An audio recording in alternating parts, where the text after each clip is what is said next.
ইসলামী দৃষ্টিকোণ থেকে রিজিক মানে শুধু টাকা পয়সা নয়, বরং আল্লাহর দেওয়া সব ধরনের অনুগ্রহ, যেমন স্বাস্থ্য, সন্তান, ইজ্জত, জ্ঞান, শান্তি, খাবার ও আশ্রয়, এসবই রিজিকের অংশ।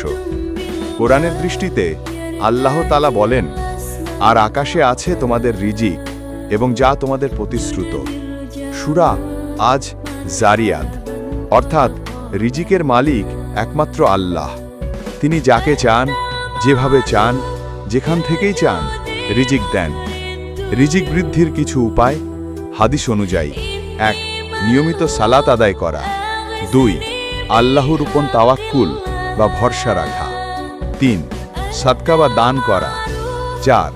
আত্মীয়তার সম্পর্ক বজায় রাখা বা সিলাতুর রাহিম। ৫.